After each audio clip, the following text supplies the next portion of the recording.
Welcome back to Grit Gym, guys. It's 9/11, so that's a big deal. And today we're going to go over why is fat loss harder the second time around? Because it seems so easy the first time around, right? But today's kind of a significant day, though. I think people are kind of it's kind of washed out. We've got kids now that literally 9/11, the event that happened on 9/11 16 years ago, has been put into textbooks. It is a historically taught deal now. It just kind of blows my mind because I remember, if you guys remember, what can you guys put down what your experience was on that day? Because nothing has ever been the same since then. There's a few things that happened in the time since back when I was in high school. For one, when Columbine happened, schools were just no longer the same ever again. I think Columbine happened when I was a freshman in high school. Schools were on lockdown. Parents were terrified. The world completely changed overnight from one instance from two kids that did something really, really terrible, that committed a terrorist attack. And then later on, when 9/11 happened, I remember that day. I remember it really well. That would have been my junior year of high school. We were having a very good football season. Crazy, crazy, crazy time. Went to bed, woke up. Took a shower. I remember getting out of the shower and the radio was going and how they were saying that a plane had crashed into the trade towers, and I was like, that's nuts. But they were saying possible terrorist attack, and there's this horrible thing. Obviously it's a horrible thing, but in my head I was going skeptic. I was like, nah, that can't. Come on, that's just sensationalized. So you guys think that maybe me trolling these news stations is a new thing? Sorry, Adam. Real teachers don't use textbooks. Kyle Shear. You are a real teacher, man. Wise guy. But I remember getting out of the shower and anyway, so I've been anti-news for a long time. I just actually started to stop listening to it maybe 10 years ago. So I get to school and someone asked me if I knew about it, and I go, yeah, but I don't. And then they go, do you think it's a terrorist attack? And I was like, I don't think that's it. I think that's crazy. And they're like, but another one. And I was like, no, I heard about that. I heard about the first one. Kyle Shear says he's talking about 9/11 with his students today. That's awesome, man. Sometime I got to get on the phone with you, man, because we haven't caught up in too long.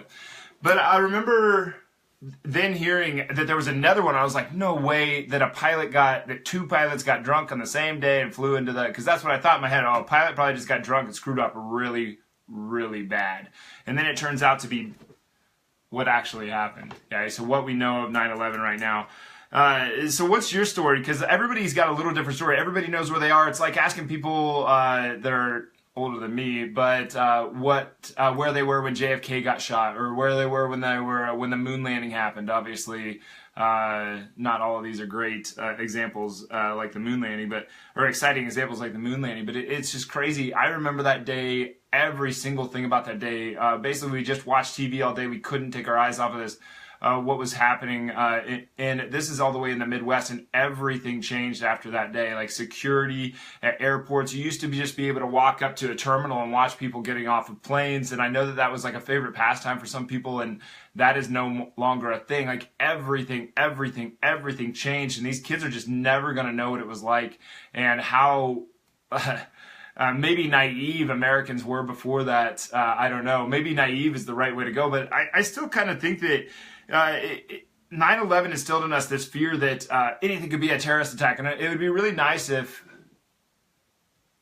Kyle Shear, crazy that they had no idea about what happened 9/11 happened 6 years before my fourth graders were born. Yeah, I mean, that's wild. Once in a while we have kids in the gym that in the past, when 9/11 comes up, and I'll ask them, what were you doing on that day? And these are kids that are not that much younger than I am, and they're like, oh, the only reason I really remember is because my parents were acting really funny, and that's all they know, other than the facts of these accidents, or these not accidents, these horrific acts. But I still think it's important to look at like to have a healthy skepticism around some of this stuff. Not necessarily to say that stuff didn't happen, but with all the drama that's happening in the news right now, that they're trying to sell you on this cheap drama stuff. I think it's important to sit back and think of a few things. For instance, in the last, like if you actually look back and you read through like histories of war, like there has actually been less war since 1945 than ever in human history. You still have, you're far more likely to commit suicide than you are to die in a terrorist attack. But the news stations are trying to put this idea in your head, or it seems like they are, the sensationalized stuff that you have to always live in fear. And you don't always have to live in fear. You don't always have to live like, oh my God, something bad is about to happen to me, because there's way more things that could go, like, for instance, what were the figures? I think you were twice as likely in 2003 to die from to die in a car crash than it was like 830,000 people died in car crashes in 2003, and I could have the numbers wrong here, so don't quote me on this. And then like 175,000 died from like war-related things, and then like another like 180,000 died from what is it called? Criminal activity. Oh my gosh. Violent crime. So it's very, very rare that you're going to be into one of these things. But like news stations come up and they throw terrorists across the screen, and everybody looks. And I'd really encourage people to just look away from that stuff, because like all it's going to do is bring up this like fear-ridden nonsense inside that is not really a realistic thing that's probably going to happen to you in your life. But what I'm trying to say is to be skeptic. Yeah, just be extremely skeptic. Like when I look at like CNN, ABC, Fox, I don't believe in these things. I don't not believe, and I don't believe, or I don't not believe, and I don't believe anything that they say, anything more than I would believe, like in the tooth fairy. We just don't know very much. Like I say this on the show very often, but the only thing I know for absolute certain is that I do not know. So maybe I should stop trolling on the news for a little while at some point. But they just shove all this crap down your throat. You don't need it. You don't need it. You don't need to be sold that you just are the way you are. You can change how your mind works, how your body is, and where you are in life. You don't have to compare yourself to models on commercials or billboards or anything like that. The idea that even these people that are on the billboards with their abs all ripped up and they got veins popping out of them all over the place, and they're this crazy low body fat, and they have these bulging muscles. The idea that they live like that throughout the year is absurd. They don't look like that an hour after that shoot. That shoot was airbrushed anyway. It was filtered to make that body pop out and look sexier to your eye. And you're comparing yourself to this person who doesn't even look like the person in the picture. So what I'm saying is keep a healthy skepticism. Even all the stuff that I say, you guys should fact check me on my stuff. Don't believe anything that I say. Make it make sense in your head. Fact check, look through things, marinate on it, and then make your decision on how you think and what your perspective is. With me in this show, what I really think a lot of it is that, yeah, it's to inspire the experience that you want to live. I'm not trying to inspire your experience. I'm trying to get you to inspire your own. But it's to give you perspectives that you can mull around your head and maybe change how you do certain things. So on to the topic. 9/11 was a really bad deal, but we're going to move on to the topic. Why is fat loss harder the second time around? Okay, there's a few things here that are extremely important to understand, because a lot of people can have a lot of success their first time through the fat loss game. Sheer says, love your live stuff. Got to, dude, keep it up. Thanks, man. Thanks, Sheer. I really appreciate that, man, especially coming from you. But why is fat loss harder the second time around? And what I'm talking about here is when you go through a fat transformation, right? You have like 100 pounds to lose and you drop 75 of it. Now you've got 25 left to lose before you're at a healthy position. So you still got a little bit to go, and then you sputter out and maybe you gain quite a bit back. Maybe you gain 30 pounds of that back, and then you go and you're like, all right, I'm going to do this again. I'm going to get down there. Why is it harder the second time around? Okay, for one, I want you to think of when you get sick. Okay, when you get a certain strain of illness, we know that the body creates these antibodies that attack that illness the second time around. So what is it? Antigens and antibodies, and they come and they beat down that illness before that illness can actually come in and give your body a hard time.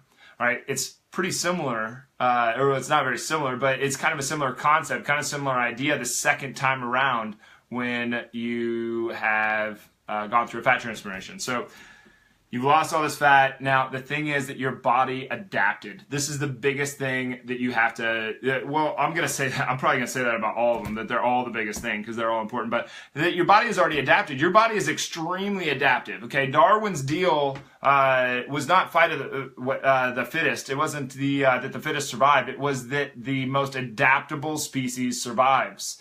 Okay, so you are the most adaptable species that has ever been in the history of the world. Your brain makes you so. No other species can take their coat on and off the way that we can. Okay, because we can survive in any sort of environment. We can go to outer space. No other animal has ever done that. So what was the reason that it worked in the first place? Why were you able to lose that weight? This is a concept to really put through your head. No matter what, whether you did the vegan diet, paleo diet, Whole30, whether you went vegetarian, whether you went high protein, low carb, or you went low fat, it doesn't matter. Every single one of them revolve around the same principle. You dropped calories. Okay, so you ate less. You ate less total amount of energy for your body to use. Okay, that part's like really not even debatable. If you did and even for vegans, you took out protein, right? For low fat, you took out fat. For high protein, you took out carbohydrates. For what are some of the other ones? The Whole30, you started removing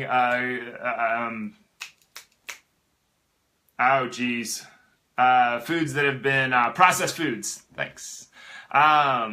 Processed foods started to be less and less a part of your diet. So just like you have a 30,000, or let's say you have 3,000 calories of McDonald's food over here, and you have 3,000 calories of broccoli over here.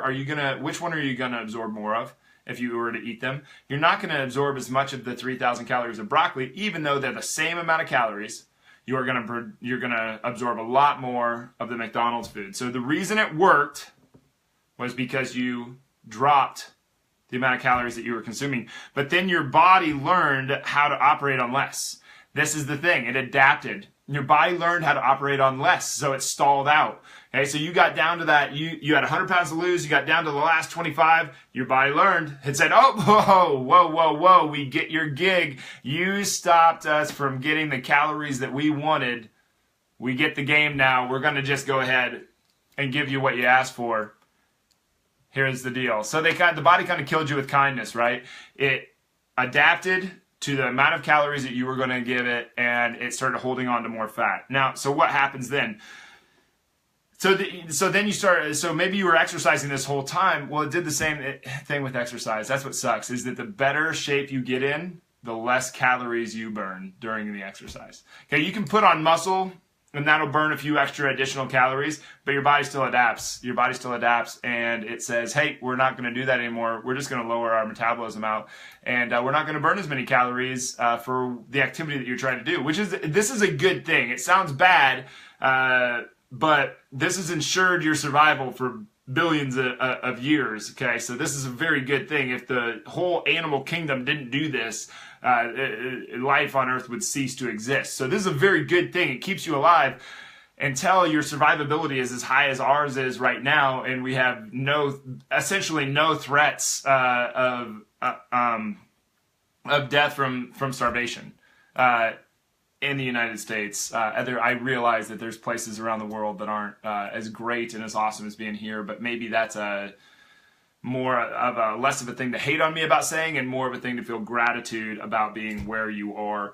But your body learned how to operate on less, and then the better shape that you're in, the less calories you are burning during exercise. So your body adapted. It said, okay, well, we get your gig. Now we're going to kill you with kindness. We're going to give you exactly what you wanted, which was to use less calories. But then you stop burning fat. So what do? You got to get on a better plan. See, the thing is, the second time around, you're more likely to use the exact same plan. You're like, oh, well, high protein worked for me before, I'll use high protein. Well, vegan worked for me before, I'll use Whole30 worked for me before. What are some of the other ones? I don't know, paleo worked for me before, I'll just use them again. Well, the second time around, it doesn't work near as well. The second time around, the body gets what's going on, just like when you get that strain of that virus or that bacteria, that your body knows what to do with it now, and it just knocks it out before it becomes a sickness, before it starts to win. So you got to step up your game. The body needs a new challenge. It needs a new adaptation, something new to adapt to. Okay, this could be a different type of exercise, could be just a different plan, some kind of different plan. Something need to be different, but the thing rolling in your head, but it worked once. It's probably not going to happen the second time around. I hate to be the bearer of bad news, but that's just how it goes. It's probably not going to happen the second time around. You have to step up your game, and there's a whole mental deal here going on, and this is the hard thing. This is one of the hardest pieces, because the perception the first go was that weight just came off super fast. The perception was like, oh, it feels like it just happened in 2 weeks. When in reality, it happened over the course of 12 months. It was just such a change from the last 12 years, 15, 20 years of having all that fat, that in 1 year, it just seemed like it was just falling off. So the perception is that it happened in 2 weeks, where it really didn't happen in 2 weeks. It happened over the course of 12 months. So it's hard to be as patient. It's hard to keep your morale as high. It's hard to keep your attitude positive. It's hard to keep that goal in mind on the mental side. Okay, so the perception is, it's just not going as fast as your first go, and the perception is that your second go is it's going so slow. Bummer. You just got to keep going. You got to keep going though, because why? Because it is and it was are both accurate. It did come off pretty fast over the course of 12 months, and it is going to be hard going forward, but it's still demoralizing. You know, and the thing is, you're going to go through pain, you're going to go through suffering, and you're going to go through agony. And if you think about this perspective for a second, would you rather have 10 times as much pain, suffering, and agony over the course of the next 16 months, or would you rather keep that, not with the hope that you're going to up that level of pain, agony, and suffering for the next 16 months, with the hope that it might turn out that you don't ever feel that pain, that suffering, that agony of having that additional fat on your body for the rest of your life? Or do you want the guarantee that you're always going to feel that pain, that suffering, and that agony for the rest of your life? So that's one of the big questions I think that you should ask yourself, is like, which one are you going to be willing to live with? Is 16 months of just heartache and pain, and not pain, but like agony and suffering and feeling hungry and discipline and all this work and this exhaustion to get to your goal, is it worth it? Is that 16 months worth it to live the rest of your life the way you want to live the rest of your life? Or do you want the guarantee that you're just going to live with the same suffering, the same agony, and the same pain that it feels like to not live your goal, to not live your dream, to not live the experience that you want in your life? Because to me, like, that would be the biggest pain. That would be absurdly painful. In the first 6 years of having Grit Gym, it felt like, and you guys, like, if you haven't felt AstroTurf, it's very rough. It's like the roughest carpet that you've ever felt. It felt like I'd put my hands behind my back, put my face down on the turf, and walked myself all the way to the other end. That's what it felt like for the first 6 years of being in business, because I wasn't helping the number of people that I possibly could. I didn't know what to do. I didn't know how to do it. I didn't know how to talk to people. I was just like, no, I just want to help. And luckily, we have some really awesome people at Grit Gym that kind of did that job for me. So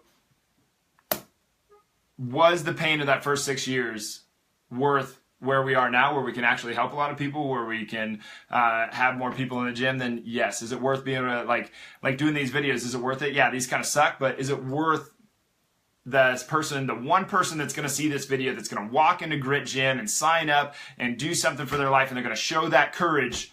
Is me doing this video worth that for them? Yes, I'm going to do 100 videos for that one person. I do 1,000 videos for that one person. This year I'll do what's 52 times 5? That's 250. That's 260 videos. I'll do 260 videos, live videos like this for a half an hour every day of the week. That would have been all worth it for just one person. So those are your things. You adapt, and you have a mental side that is just really, really hard to get over. It's hard to get over this. And the other one is just a reality check. I think the number one reason that it's not coming off the second time around the way that Jason says that without sacrifice there is no gain. Yeah, you gotta put in something. Like, even if you put in the work, that's still a sacrifice at the time. You could have been at home sitting on the couch, it doesn't change if you don't. But the reality check is that you're probably lying to yourself. You got to give yourself a hard, harsh reality check, and this is the one that really sucks, is that you're probably not living up to the creed that you were the first time around. The amount of conviction, the discipline, the whatever that desire that you couldn't breathe, you couldn't live, you couldn't do anything if you didn't put your nutrition, your exercise, your mindset, and your recovery first, so that you could get to where you wanted to go. That's the reality check. You're lying to yourself. It's just like you wanted it. You wanted it pretty bad. You wanted it bad enough to do all the easy stuff, all the stuff in your face that's right in front of you, the stuff that you already knew how to do. You wanted it that bad, but you didn't want it bad. You didn't want it bad enough that you had to grind. You didn't want it bad enough that you had to put your hands behind your back, put your face on the turf, and push your. And I'm not saying you should do that. Don't do that. That would be very damaging to your face. Don't do that. But that's, metaphorically speaking, the amount of pain that you're going to have to go through. Are you willing to do that? Because that's what we're talking about.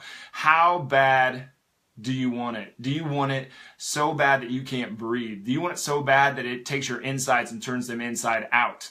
Do you want it so bad? Like I hear this all the time from people, is that they say they're trying to explain, because I have this thing where I don't totally believe parents when they're like, oh man, they're the greatest thing that ever happened. It's one of the curious things that I have about having kids, is like, I kind of want to know if that's real or not.